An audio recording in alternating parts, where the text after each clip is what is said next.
जय हिंद। दोस्तों, हमने अपने पिछली वीडियोस में स्ट्रेस मैनेजमेंट के बारे में डिस्कस किया है और हमने ये देखा है कि एक लेवल का स्ट्रेस होना लाइफ में ज़रूरी है। ये स्ट्रेस वर्ड टोटली नेगेटिव नहीं है।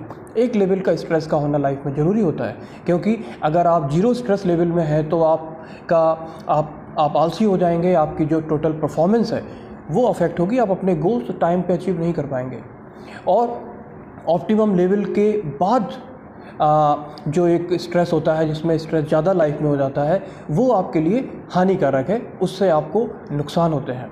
तो जो ऑप्टिमम लेवल की बात हो रही है वो लेवल आपको मैनेज करना है और इसीलिए ये वर्ड स्ट्रेस मैनेजमेंट आता है। आपको स्ट्रेस को टाइमली एड्रेस करना है और किन किन पॉइंट्स को आपको ध्यान में रखना है, ये हमने डिस्कस किया था पिछले वीडियो में। तो इस वीडियो में आगे बढ़ने से पहले एक बार हम उन पॉइंट्स को रिव्यू कर लेते हैं, फिर आगे बढ़ते हैं। Let us have a recap of the previous video and the important points discussed there.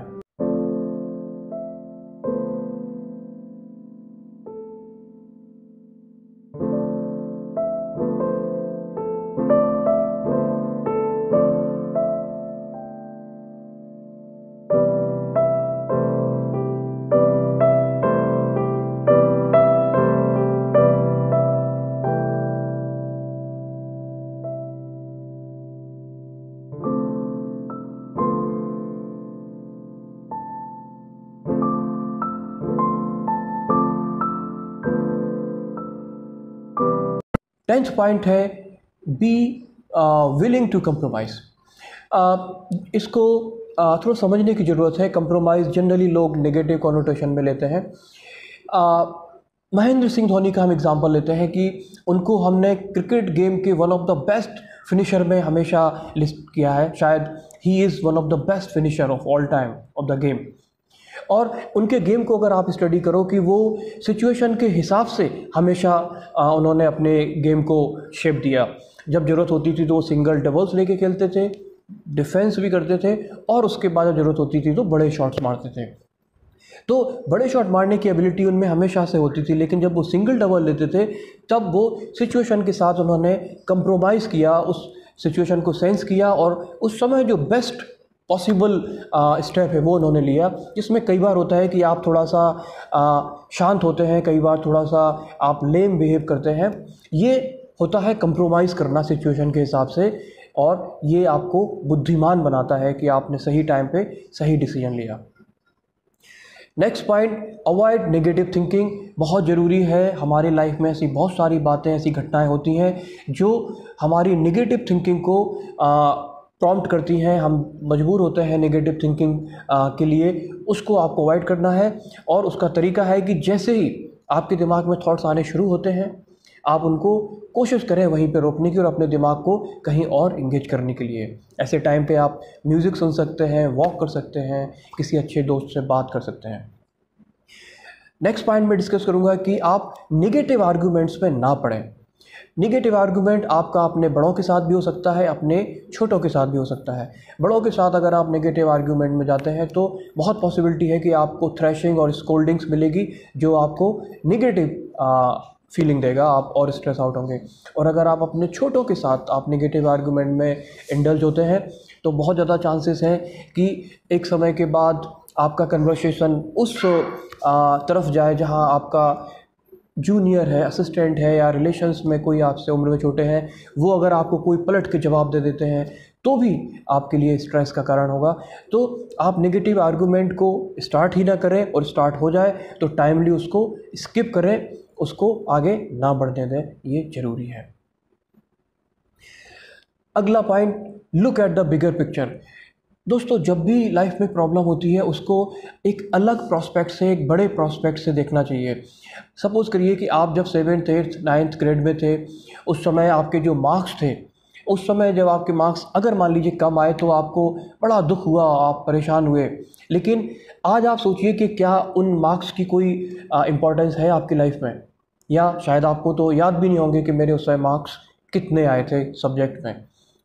तो जब भी कोई प्रॉब्लम आपकी लाइफ में आए तो उसको ज़रूर देखिए कि आज के 5 साल बाद, 10 साल बाद इसका क्या महत्व रहेगा हमारी लाइफ में। कहीं ऐसा तो नहीं कि मैं अभी इसको बहुत बड़ी प्रॉब्लम मान रहा हूँ और हो सकता है आने वाले कुछ साल में इसका कोई महत्व ही ना रहे, जैसे कि हमारे लोअर ग्रेड के marks. Next point, resist perfectionism. Perfection होना बहुत अच्छी बात है, लेकिन परफेक्शन के चलते आप उस तरह की एक्टिविटीज़ में ना इन्वॉल्व हो जाएं जो आपको स्ट्रेस देना शुरू कर दें। सपोज़ करिए कि एक स्टूडेंट है, एग्ज़ाम देने जा रहा है, तो परफेक्शनिज्म बोलता है कि आप 100% सिलेबस तैयार करें। 100% सिलेबस तैयार करने में आपको ज़्यादा एफर्ट्स देने होंगे, आपको सारी चीज़ें मेमोराइज़ करके टाइम पे रिप्रोड्यूस करना होगा, जो कि एक स्ट्रेस का रीज़न होता है। लेकिन अगर आप स्मार्टली 60-70% या 80% सिलेबस को ही तैयार करें और कन्वर्ट कर दें वहाँ जाके, तो आप कम स्ट्रेस में ज़्यादा प्रोडक्टिविटी हासिल कर सकते हैं। परफेक्शनिज़म को आपको ऑप्टिमाइज़ करने की ज़रूरत होती है और कोशिश करें कि परफेक्शनिज़म में ऐसा कोई आप तरीका ना अपनाएं जो आपके लिए स्ट्रेस का काम करे। दोस्तों, नेक्स्ट पॉइंट है हमारा focus on the positive, that means positive thinking. दोस्तों, ये कमाल की चीज़ है पॉजिटिव थिंकिंग।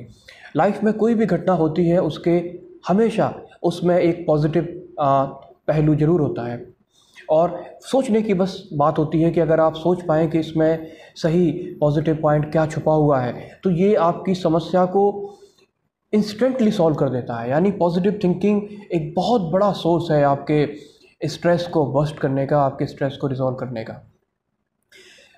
दोस्तों, पॉइंट नंबर 16 है एडजस्ट आवर एटीट्यूड। दोस्तों, एटीट्यूड इज़ एवरीथिंग। आप जिस तरह से सोचते हैं उसी तरह से आपके इमोशनल और आपके फ़िज़िकल जो आपका वेल बीइंग है उस पे इफ़ेक्ट आता है। आप अगर अपने बारे में अच्छा सोचते हैं तो आपकी पर्सनैलिटी में वो रिफ़्लेक्ट होता है, और अगर आप अपने बारे में नेगेटिव सोचते हैं, अपने गलतियों के बारे में ज़्यादा सोचते हैं, अपनी नेगेटिव चीज़ों के बारे में ही सोचते रहते हैं, तो वो भी आपकी पर्सनैलिटी में रिफ़्लेक्ट होता है और आपका एटीट्यूड ओवरऑल नेगेटिव हो जाता है। तो अपने एटीट्यूड को अच्छा रखने की ज़रूरत है, अपने बारे में अच्छा सोचने की ज़रूरत है, पॉजिटिव सोचने की ज़रूरत है, और ये भी एक बहुत बड़ा स्ट्रेस का कारण होता है। दोस्तों, नेक्स्ट पॉइंट है रिफ्रेम योर प्रॉब्लम्स। आपकी जो भी लाइफ में प्रॉब्लम होती है उसको एक बार दूसरे प्रोस्पेक्ट से आपको देखने की ज़रूरत है। एग्ज़ाम्पल समझिए कि कोई प्रॉब्लम जब हमारी लाइफ में आती है तो हम परेशान होते हैं, लेकिन जब वही प्रॉब्लम किसी दूसरे की लाइफ में होती है तो हम उसको समझाते हैं और बहुत अच्छी तरह समझा देते हैं उसको सारे प्रोस्पेक्ट, सारे एंगल समझा देते हैं कि नहीं, कोई बात नहीं है, ऐसा होता है, घबराने की ज़रूरत नहीं है, क्योंकि ये प्रॉब्लम अभी किसी दूसरे के साथ हो रही है और आपका जो पर्सपेक्ट है अलग है उस प्रॉब्लम को देखने का। तो जब सेम प्रॉब्लम आपके साथ हो रही है तो आप भी अपना प्रोस्पेक्ट बेहतर कर सकते हैं उस प्रॉब्लम को देखने का। दोस्तों, ये मान के चलिए कि कोई भी इवेंट आपको स्ट्रेस नहीं देती है, ये आपके सोचने का और उस प्रॉब्लम को आपकी तरफ देखने का आपका नज़रिया होता है जो आपको स्ट्रेस देता है। सोचिए, ये जानना बहुत ज़रूरी है। दोस्तों, point number 18 and point number 19 ये आपस में कनेक्टेड है। आप वो सारी चीज़ें आपकी लाइफ की जो आपके कंट्रोल में नहीं है, जिनको आप चेंज नहीं कर सकते हैं, उनको आप एक्सेप्ट कर लें। जो चीज़ें नहीं बदल सकती उनको एक्सेप्ट कर लें, और जो आपके कंट्रोल में नहीं है उनको कंट्रोल करने की कोशिश ना करें। सपोज़ करिए कि आपका कोई प्रियजन, आपका कोई परिवार का सदस्य अगर अब इस दुनिया में नहीं है, आपको छोड़ के चला गया, तो आप उनको वापस नहीं ला सकते, और आप जब नहीं ला सकते हो आपके कंट्रोल से बाहर है। लेकिन अगर आप कंटिन्यूसली उनके बारे में सोचते रहेंगे तो आप परेशान रहेंगे, स्ट्रेस में रहेंगे। आपको ये मान लेना होगा कि ये चीज़ आपके कंट्रोल से बाहर है, आप इस सिचुएशन को नहीं बदल सकते। इसी तरह कोई भी ऐसी सिचुएशन जो आपके कंट्रोल में नहीं है, आप उसको बदलने की कोशिश ना करें। ये एक बहुत बड़ा स्ट्रेस का रीज़न होता है। Thank you very much for watching this video. मैं उम्मीद करता हूँ कि ये सारे वीडियोज़ आपको अच्छे लगे होंगे, आपके लिए हेल्पफुल साबित होंगे, और यकीन मानिए अगर आप इन सारे पॉइंट्स को अपनी लाइफ में इनकलकेट करते हैं, शामिल करते हैं, तो ये आपकी लाइफ में बहुत हेल्पफुल होगा। Thank you very much. Stay healthy, stay connected.